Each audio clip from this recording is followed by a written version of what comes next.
본문의 말씀 야고보서 4장 7절에서 10절 말씀 중심에서 하나님을 가까이 하라라는 제목으로 함께 말씀을 통해 은혜 나누기를 원합니다. 오늘은 종교개혁 507주년 되는 기념하는 주일로 우리가 지키게 됩니다.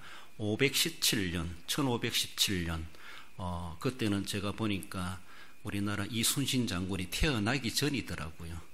제가 알기로는 이순신 장군이 1545년에 그렇게 태어났고 1592년도에 임진왜란이 벌어지게 되었죠. 그래서 지금 우리가 그렇게 고대 사람처럼 보이는 이순신 장군 태어나기 전에 벌써 서양에서는 종교개혁 운동이 벌어지게 되었고 놀라운 개혁의 역사가 시작되었고 지금에 와서 이제 507주년 정도 되는 해를 우리가 맞이하게 되었습니다. 여러분들 프로테스탄트 참 발음하기도 쉽지 않은데 프로테스탄트란 말이 무슨 말입니까? 우리 개신교 기독교를 가리켜서 프로테스탄트라 그럽니다. 이 말의 원래 뜻은 저항한다 그리고 항의한다 이런 말입니다. 왜 항의하고 저항합니까? 무조건 저항하고 항의하는 것이 아니라 잘못된 것을 향하여서 저항하는 거예요. 우리는 그렇게 할 수 없습니다. 옳은 길을 따르라 의의 길을 따르기 위하여서 옳지 못한 것들을 가르치고 명령할 때 그것을 저항하는 것이죠. 거부하는 것이죠. 이것이 바로 프로테스탄트. 그래서 옛날에 캐톨릭에서 바라볼 때 우리를 신교라 그랬습니다. 저들은 우리를 저항한다. 교황청을 향하여 저항한다. 프로테스탄트다. 이렇게 말하면서 그래서 우리를 가리켜서 새로운 종교, 신교. 그래서 그 앞에 개자를 붙여가지고 개자라는 말은 이 고칠 개자죠. 회개한다, 개혁한다 할 때 개자입니다. 그래서 개신교 이런 말이 나온 거예요. 어쩌면은 당대 로마 캐토릭에서는 프로테스탄트란 말이 조금 부정적인 의미로 저들이 우리를 저항한다, 항의한다, 항의하는 무리들이다 이런 식으로 그렇게 좀 비아냥거리는 그런 단어로 생겨난 것이 오늘 우리의 개신교입니다. 우리의 기독교입니다. 그러므로 우리는 어쩌면은 우리의 개혁 정신이라고 하는 것은 말씀으로 돌아가는 거예요. 말씀에 빗나간 것에 대해서 저항할 줄 알아야 되고 잘못된 건 잘못됐다고 말할 줄 알아야 되고 그래서 거기에 대해서 우리는 항의할 줄 알아야 되는 것이 기독교의 정신이고 개혁신앙이다. 이것이 우리에게 말씀해 주는 것이 바로 어쩌면은 칼빈주의다. 성경대로 돌아간다. 청교도 신앙이다. 개혁교회다. 이렇게 말합니다. 당대 캐토릭의 중심 잡고 있던 카를로스 신성 로마 제국 5세가 로마 캐토릭 지침을 가지고 방침을 가지고 정치를 하고 있을 때 그 성경으로 돌아가자 성경을 외쳤던 사람들이 개혁자들 우리는 그렇게 따를 수가 없습니다. 정부를 향하여 또 로마 캐토릭을 향하여 저항을 하게 되는 것이죠. 이것이 개혁입니다. 이것이 우리 기독교, 우리 개신교의 탄생이라고 볼 수가 있어요. 이미 성경으로 돌아가는 주된 성경으로 돌아가는 그런 정신이 바로 프로테스탄트다. 우리 개신교, 우리 신앙의 본질이라고 하는 것을 볼 수가 있죠. 이미 로마 캐토릭은 저만치 빗나갔어요. 그건 주류가 아니에요. 이미 빗나간 거예요. 그렇기 때문에 가만히 보니까 잘못됐기 때문에 원래로 돌아가자. 그래서 불의한 세력을 향하여 저항하는 그런 사람들이 개혁자가 되었고 개혁운동이 펼쳐지게 되었고 그래서 프로테스탄트, 우리 개신교, 우리의 본 정신은 잘못된 것에 대해서 가만히 있을 수가 없는 성경을 세우고 하나님의 권위를 세우고 하나님의 영광을 나타내는 것이 우리의 신앙의 본질이라고 하는 것을 우리는 늘 기억하며 말로만 칼빈주의, 성경대로 청교도 신앙이다 그 말하지 말고 개혁교회 개혁신앙이다 생각하지 말고 우리는 얼마나 저항할 줄 알고 있는가, 우리는 항의할 줄 아는가, 잘못된 것에 대해서 우리는 분명히 우리 입장을 분명하게 할 수 있어야 할 것입니다. 말씀을 가지고 저항하는 것이죠. 말씀대로 세우기 위해서 우리는 프로테스탄트가 되어야 된다라는 겁니다. 이런 모습 속에서 하나님을 가까이 하라 본문의 말씀을 통해 주시는 것을 살펴볼 때 먼저는 마귀를 대적하라고 말씀하십니다. 7절에 마귀를 대적하라 그리하면 너희를 피하리라. 마귀란 말이 어떤 존재입니까? 디아볼로스란 말인데 중상한 비방한 자 거짓의 아비다.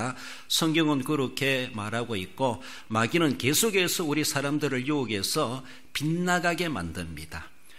하나님의 말씀을 따르지 아니하고 거기에 불만을 갖게 하고 하나님을 향하여 저항하게 만들죠. 하나님을 향하여서는 순종하고 복종해야 되는데, 그리고 불의를 향하여서 저항하도록 만들어야 되는데, 이 마귀라는 놈은 우리 순진한 우리들을 꼬여가지고 하나님을 향하여 저항하게 만드는 이런 짓들을 우리에게 유혹시킨다는 것이죠. 결국 그 마귀의 종말은 계시록 20장 10절에 보면은 또 그들을 미혹하는 마귀가 불과 유황못에 던져진다, 이렇게 말합니다. 그를 따르는 추종 세력들도 거기에 둘째 사망에 거할 것이다, 영원한 형벌을 당하게 된다는 것을 말씀하고 있습니다. 그 마귀 따라가다가는 모두가 마귀와 함께 둘째 사망, 불과 유황못에 던져지게 된다는 것을 우리는 분명히 경각심을 가지고 마귀의 유혹 당하지 않고 마귀를 물리쳐 가야 할 것입니다. 본문에서도 마귀를 대적하라, 그렇게 말씀하십니다. 그래서 죄는 피하고 마귀는 대적하라, 이런 말을 하게 되죠. 에베소 6장 11절에서도 마귀의 관계를 능히 대적하기 위하여 하나님의 전신갑주를 입으라. 마귀를 피하라는 것이 아니라 마귀는 대적하라는 겁니다. 죄는 우리가 피해야 돼요. 죄를 맞서가 난 죄를 이길 수 있다, 죄를 이길 사람 아무도 없습니다. 그러나 마귀를 이길 수 있는 것은 우리 힘으로 이길 수 없는 것이지만은 예수 그리스도의 이름으로 물리치는 것이죠. 그러므로 우리는 예수님을 믿는 사람들로서 죄를 피하려는 지혜를 가져야 되고, 그리고 마귀는 예수님의 이름을 가지고 맞서가지고 물리칠 때 물러가리라 말씀하지 않습니까? 그러므로 우리가 그를 대적했을 때 그것들은 피해가게 된다는 것이죠. 우리 이길 수가 있는 능력을 우리에게 주님의 이름의 권세를 우리가 이임받았습니다. 그러므로 마귀를 두려워하지 말고 마귀를 대적하되 더욱이 하나님의 전신갑주로 늘 무장해서 어떤 공격, 화살이 날라온다 할지라도 막아내고 이겨내고 거기서 우리의 신앙을 지켜갈 수 있도록 해가야 될 것을 그렇게 말씀하십니다. 하나님 성경 믿음을 부정하게 만드는 이런 자들이 어쩌면 사탄이고 적그리스도고 마귀에게 유혹된 사람들이다, 이렇게 말할 수가 있습니다. 요한일서 2장 22절에서도 예수께서 그리스도의 심을 부인하는 자, 아버지와 아들을 부인하는 자는 그가 적그리스도니라고 말씀하고 있죠. 예수님에 대해서 부정하는 자, 삼위일체를 부정하는 자, 예수님이 그리스도의 심을 믿지 않는 자는 적그리스도요, 이미 마귀에 포섭된 사람이다, 마귀의 편이다 라고 말할 수가 있죠. 그들을 우리는 대적하라고 그렇게 말씀하고 있습니다. 요한 2서 1장 7절에서도 예수 그리스도께서 육체로 오심을 부인하는 자라, 이런 자가 미혹하는 자여 적그리스도니, 하나님께서 인간의 몸을 입고 이 땅에 오셔서 예수란 이름으로 오셨습니다. 그가 그리스도이십니다. 인류의 유일한 구세주로 하나님이 이 땅에 인간의 몸을 입고 오셨는데 성육신이죠. 그것을 부정하는 자, 믿지 않은 자가 적그리스도니라. 하나님을 부인하게 만들고 하나님의 구속의 은혜를 망각하게 만들고 무효화시키려고 하는 그런 소작을 마귀는 우리에게 계속해서 미혹하고 있다는 것을 우리는 생각할 때 그것을 우리는 저항할 줄 알아야 되고 마귀를 대적할 수 있어야 되고, 그런 교리에, 그런 미혹에 우리는 빠져들어가지 말아야 된다라는 것입니다. 우리 개혁신도의, 개혁신앙의 성도의 신앙의 정체성이 무엇입니까? 자신의 삶에 자신의 평안함과 자신이 받는 복만을 추구하면서 그렇게 살아가는 그런 삶이 아니라 영적으로 살아있는 진리를 지닌 자로서 우리는 잘못된 것에 대해서 저항할 줄 아는 것. 살아있는 사람은 꿈틀거리게 됩니다. 내가 믿음에 살아있습니까? 내가 개혁신앙을 가지고 있습니까? 내가 개신교인입니까? 우리는 불의에 대해서 우리는 저항할 줄 알아야 돼요. 거기에 대해서 표현할 줄 알아야 된다는 것이죠. 오늘날에 우리에게 주어지는 것들이 얼마나 많습니까? 귀신을 신봉하는 자들, 우리는 다 저항해야 됩니다. 동성애법이나 포괄적 차별금지법이나 이런 것들을 주장하는 자들을 우리는 다 저항할 수밖에 없습니다. 교회를 말살시키려고 하고 공산주의 세력을 받아들이려고 하고 비성경적이고 반기독교적인 세력들을 향해 우리는 저항할 수밖에 없습니다. 왜? 하나님이 그것을 우리에게 명하셨고 하나님의 진리를 왜곡해 하는 이들에 대해서는 우리는 분명하게 개혁신앙의 본질적인 모습을, 본능을 발휘할 줄 알아야 되죠.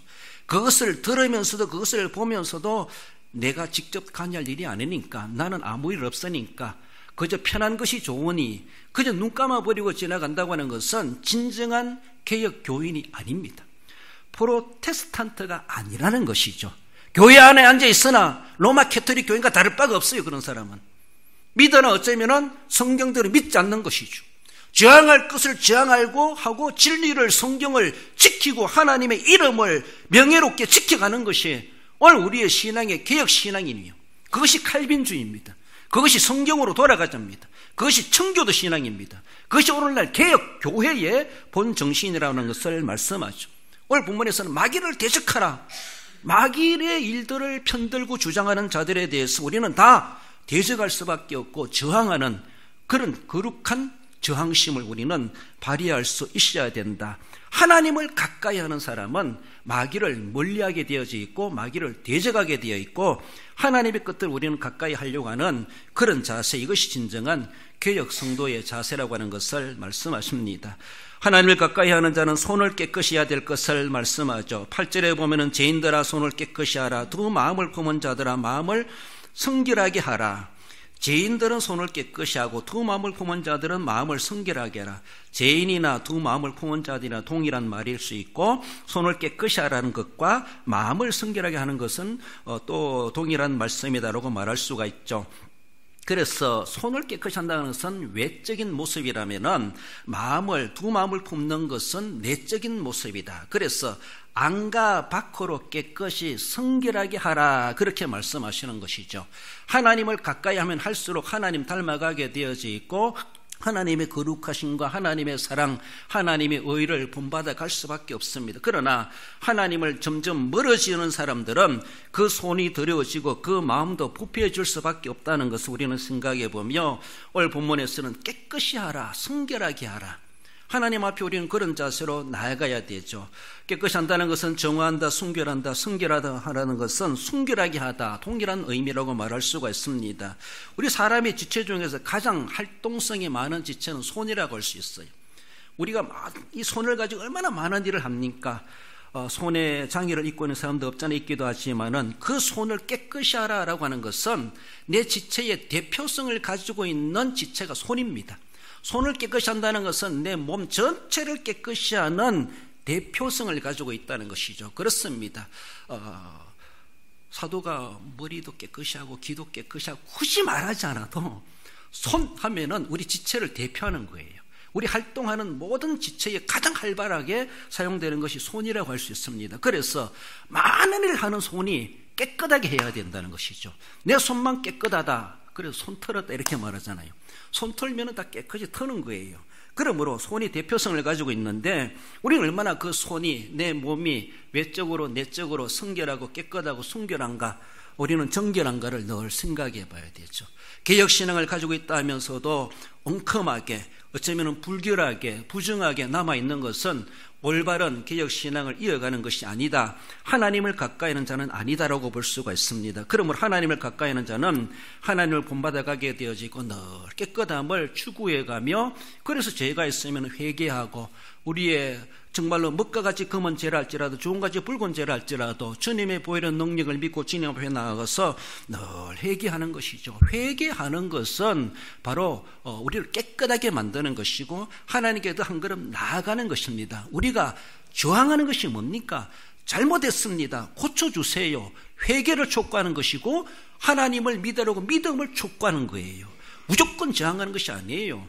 잘못됐으니까 고치세요. 하나님이 진노하십니다. 그들을 우리가 대적하기 위해서 저항하는 것이 아니라 우리는 그들을 불쌍히 여깁니다. 마귀는 대적하고 영원한 형벌을 당할 수밖에 없는 구제불능 존재이지만, 그러나 마귀에 미혹된 사람은 깨우칠 수가 있어요. 회개하고 돌아올 기회가 있어요. 그래서 거기에 빠진 사람도 우리는 건져내고 잘못된 것을 고치도록 하기 위해서 저항할 수밖에 없고 진리를 바르게 제시해 줘야 되죠. 그래서 손을 깨끗이 해야 됩니다. 잘못해서 돌아와야 됩니다. 이걸 우리는 촉구하는 것이고, 내가 먼저 그런 가운데 성결하고 거룩하게 순결을 지켜가면서 더럽히게 그렇게 두 마음을 품고 있는 그런 사람들에게 그것을 잘못을 깨우쳐 주면서 무조건 저항하는 것이 아니라 회개가 목적입니다. 더 나아가서는 예수님께로 돌아오는 믿음을 촉구하는 겁니다. 이것이 저항의 목적이라고 볼 수가 있습니다. 그러므로 영원히 돌아오지 않는다면 영원한 저항될 수밖에 없겠지만은 우리에게 저항하는 것들은 바로 잘못을 고치라라는 것이죠. 오늘도 고칠 기회를 하나님이 주셨을 때 손을 깨끗이 할 수 있는 기회를 주셨다는 것을 우리는 늘 생각해야 되죠. 호세아 10장 2절에서도 그들이 두 마음을 품었으니 이제 벌을 받을 것이라. 두 마음을 품을 수가 없습니다. 세상과 교회를 양다리 걸쳐 살아갈 수가 없죠. 많은 사람들이 편안하고 또 세상에 그러한데, 그래서 인문화되고 세속화되고 자유화되고 다원화되고 공산화되어지고 자기 편리화되어져 가는 오늘의 시대, 그저 편안하게 믿겠다는 것이죠. 아무런 부담 없이 나도 기독교인으로 살고 싶다는 것이죠. 남들이 어떻게 하든지 말든지 나에게 간섭하지 말라는 것이죠. 그게 무슨 기독교 신앙입니까? 저항할 땐 저항할 줄 알아야 되고, 외칠 땐 외칠 줄 알아야 되고, 주장할 땐 주장할 줄 알아야 되지. 이것이 개혁교회고, 이것이 우리의 신앙입니다. 우리는 살아있는 존재입니다. 죽은 신앙이 아니에요. 살아있는 지렁이도 밟으면 꿈틀거린다는데, 뭔가 꿈틀거리는 것이 있어야 되지. 잘못된 것은 고치려고 해야 되지. 회개해야 되지. 깨끗하게 만들어야 되지. 그것을 위해서 예수님이 우리를 위해 십자가의 피로 돌아가셨고, 예수님을 이 세상에 보내신 하나님의 그 크신 사랑을 우리는 늘 마음에 새겨야 되죠. 그래요. 그래서 늘 깨끗이 하고 늘 날마다 회개 기도하고 하나님 앞에 나아가서 두 마음을 품는 것을 회개하고 깨끗이 하라, 성결하게 하라, 이렇게 말하는 것을 우리는 늘 도전받으면서 말로만이 마음으로만이 신학으로만이 기억신앙이 아니라 정말 우리가 내면적으로 외적인 모습에서 몸과 영적인 모습에서 깨끗하고 성결하게 하라, 이 도전에 대해서 말씀을 늘 부담감을 가지며 날마다 우리를 깨끗하게 해가야 되고, 잘못된 사람들 저항만 하지 말고 나는 저항받을 일이 없는가, 나는 부정한 것이 없는가, 나는 깨끗이 해야 될 일이 무엇이 있는가, 그것을 먼저 살펴가면서, 그리고 잘못된 것에 대해서 저항할 줄도 아는 그런 우리의 살아있는 본능을 발휘해 갈 수 있어야 할 것입니다. 예수님께서도 예수님 당대에 아무리 높은 고관들이랄지라도 그들을 향하여 막 야단치지 않았습니까? 잘못은 잘못인 줄 알고 저항할 줄 알아야 되죠. 가르칠 줄 알아야 되죠. 그것을 지적할 수 있어야 되죠. 왜? 회개하도록 하나님이 진노하실 수 있으니까. 올바르게 믿음을 갖도록 우리는 그렇게 외칠 수 있어야 된다는 것이죠. 이것이 바로 우리에게 또 한편에 깨끗이 하는 또 하나의 방법 중에 하나다라는 것입니다. 하나님의 가까이 하라고 하는 것은 주님 앞에 낮추는 삶을 살아가기를 말하고 있습니다. 10절에 주 앞에서 낮추라, 그리하면 주께서 너희를 높이시리라. 프로테스탄트, 성경대로 믿는 신앙, 개혁신앙을 가졌다고 우리가 결코 교만할 필요가 없습니다. 그리고 남들을 무조건 정죄할 수도 없습니다. 그렇습니다. 잘못되게 가는 사람들도, 이단들도 사이비도 있고 이교들도 있고 불신자들도 많습니다. 그들이 마귀가 아닌 이상, 인간으로 살아간 이상 잘못된 것에 빠져 있는 것을 우리는 긍휼히 여겨야 되고 불쌍히 여겨야 되고, 너희들 신앙은 가짜고 우리는 진짜다, 우리는 그렇게 자만하고 교만할 이유도 없다는 것이죠. 진정한 믿음을 가지고 올바른 성경의 교리를 가지고 살아간다 할지라도 잘못되게 살아가는 사람들 손가락질하기보다 그들에게 회개를 촉구하고 바른 길을 제시해주고, 그래서 우리는 늘 우리가 가지고 있는 거룩한 아주 고등한 진리의 개념을 가지고 살아가지만은 늘 우리는 주님 앞에서 낮추는 삶을, 늘 겸손한 삶을, 우리가 다다, 우리가 최고다, 마음으로는 그렇게 가지지만은 외적인 모습에서 다른 사람을 통해서 다른 이들에 대해서는 늘 겸손한 자세로 우리를 낮춰가면서 그렇게 우리가 복음을 가지고 접근해 가야 된다는 것을 우리에게 말씀하십니다. 그렇습니다. 마귀는 우리로 하여금 거룩한 진리를 가지고 살아가면서도 우리를 하여금 자꾸 교만기가 드러나게 만들도록 부추깁니다. 교만하게 만들고 남들을 손아래로 보게 만들고 남들을 업신여기게 만들고 다른 사람을 정죄하기를 좋아하게 만듭니다. 이게 마귀의 유혹입니다. 거기에 빠져들어가면 안 된다는 것이죠. 개혁신앙을 가지고 있다면서도 결국 마귀의 장난에 논한할 수 있다는 것이죠. 그런 위험성이 있다는 것을 우리는 늘 생각하며 고등한 진리를 가지고 살아가는 우리들로서 늘 항상 자신을 복종시키며 겸손하는 삶의 자세로 우리의 개혁신앙을 지켜가고 보존해 갈 수 있어야 될 것을 말씀하십니다. 마태복음 23장 12절에서도 누구든지 자기를 높이는 자는 낮아지고 누구든지 자기를 낮추는 자는 높아지리라. 그래서 코람데오 신전의식, 하나님 앞에 우리가 뭐 높일 거 뭐 있습니까? 하나님 생각하면 늘 머리 숙일 수밖에 없고 무릎 꿇을 수밖에 없고 아이고 하나님, 주님 앞에 엎드릴 수밖에 없다고 하는 것을 우리는 늘 코람디오 신전의식을 가지고 하나님의 크신 사랑과 은혜를 받은 자로서 내가 뭐 잘난 것이 있겠나, 잘나가지고 은혜 받은 것이 아니라는 것이죠. 값없이 거저 주시는 은혜를 받았어요. 아무런 대가 없이, 아무런 한 것 없이. 그러므로 그 은혜 받은 것을 늘 생각하며 하나님은 겸손한 자를 가까이 하시고 겸손한 자에게 복을 주시기 때문에 하나님을 가까이 하는 개역 성도라면은 늘 자신을 뭔가 이루냈다 할지라도 늘 겸손한 자세로 자기를 낮추고 주님의 겸손을 본받아 가야 합니다. 겸손하여서 나귀를 타신 예수님이라고 말씀하고 있습니다. 하나님의 본체시나 사람의 모양으로 종의 형체로 빌립보서 2장 8절에서도 자기를 낮추시고 죽기까지 복종하셨으니 곧 십자가에 죽으심이라. 예수님의 겸손을 우리는 본받아 가면서 늘 하나님과 가까이 하는, 늘 개혁신앙을 우리는 지켜갈 수 있는, 또 개혁신앙을 사수해가는 거룩한 저항자로서 그 신앙과 본질을 우리가 지켜갈 수 있어야 될 것을 말씀하고 있습니다. 늘 하나님을 가까이 하고자 몸부림쳐 가시고 거룩한 저항심을 가지고 불의를 보고는 참지 못하는 그런 믿음으로 진리를 지켜가고 하나님의 영광을 높이드리는 우리의 삶이 되어야 할 것입니다. 말씀을 맺습니다. 우리 성도 여러분, 미혹하는 마귀와 그 세력을 향하여 우리는 절대로 눈 감아보고만 있을 수가 없습니다. 그래서 우리는 저항할 수 있는 거룩한 저항의 본능을 우리는 발휘할 수 있어야 될 것이죠. 사람을 저항하는 것이 아니라 마귀를 대적해야 된다는 사실에 대해서 우리는 분명하게 우리는 생각하십시다. 전인격적으로 우리는 늘 몸과 마음 안팎으로 늘 거룩함을, 성결함을 지켜가고자 몸부림치되 더욱이 하나님 앞에 신전의식을 가지고 늘 겸손하게 주님 앞에 나아가시고 그 은혜 늘 감사하며 더욱더 하나님을 가까이 하며 살아가심으로 하나님이 가까이 하시고 하나님이 높여주시고 하나님이 복주시기 합당한 진정한 개역 성도로 승리하며 살아가시는 우리 모든 성도 여러분들 되시기를 주님의 이름으로 축원드립니다.